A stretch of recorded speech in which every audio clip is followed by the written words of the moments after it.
Hello guys ဒန်နီပါဒီနေ့ကတော့ဆောက်လုပ်ကောင်းပြီလောကလွယ်တဲ့ချက်ဘူးနဲ့တရက်ချင်တုပ်လေးလုပ်ပြမှာဖြစ်ပါတယ်ဒီနေ့ကတော့ကျွန်တော်ချက်သားကိုလုံးချက်လေးချက်မှာဖြစ်တဲ့အတွက်ကျွန်တော်ဒဲဦးထဲမှာပဲရေစင်အောင်ဆေးပြီးတော့ထည့်ထားလိုက်တယ်ပြီးတော့ထုံးစံတိုင်းစားလေးနည်းနည်းထည့်မယ်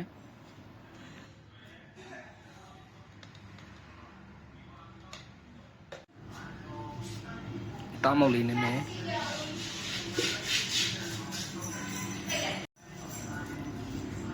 အမြဲလေးနည်းနည်းထည့်မယ်ခင်ဗျာ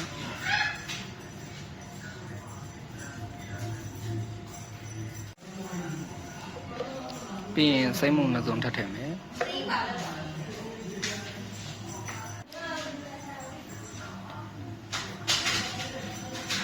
နှိမ့်မုံလေးနည်းနည်းထည့်မယ်ဗျာ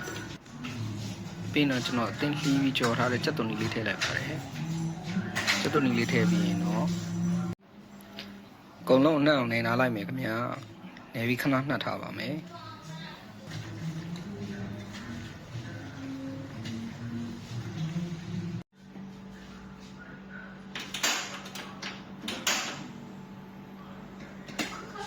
ကိုပူပေးမယ်ပူပေးပြီးရင်ချက်သားလေးကိုလုံးနှက်လိုက်ပါမယ်ချက်သားဒီလိုအနေထားလေးဖြစ်လာပြီဆိုရင်တော့ဒီထည့်လို့ရပါပြီကျွန်တော်ကတော့ဂျီမီလေးတုံးတာများပါတယ်ဂျီမီနဲ့ချက်တာပုံပြီးရတာရှိတယ်လို့ခံစားလို့ပါအင်းဝရေထည့်နေတော့မှကျွန်တော်ရေအိမ်ပေါ်လေးကျွန်တော်နည်းနည်းခိုင်းလိုက်တယ်ပေါ့ဗျာ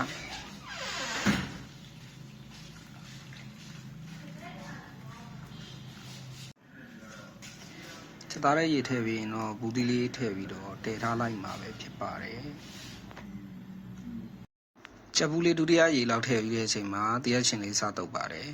။နဂအေးရထနောက်ကျထားတာဖြစ်တဲ့အတွက်ကျွန်တော်ထမင်းတစ်ခါလေးစောင်းမှာပဲဖြစ်ပါတယ်။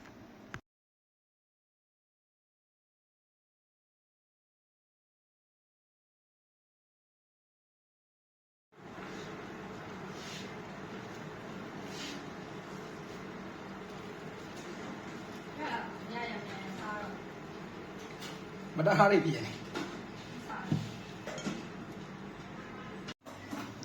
ခုဆိုရင်တော့စားလို့ကောင်းပြီရတာရှိတယ်ချက်ဘူးနဲ့တရက်ချင်းတုပ်လေးပဲဖြစ်ပါတယ်။ဆုံးဖြတ်ကြည့်ပေးတဲ့အတွက်ကျေးဇူးပါ။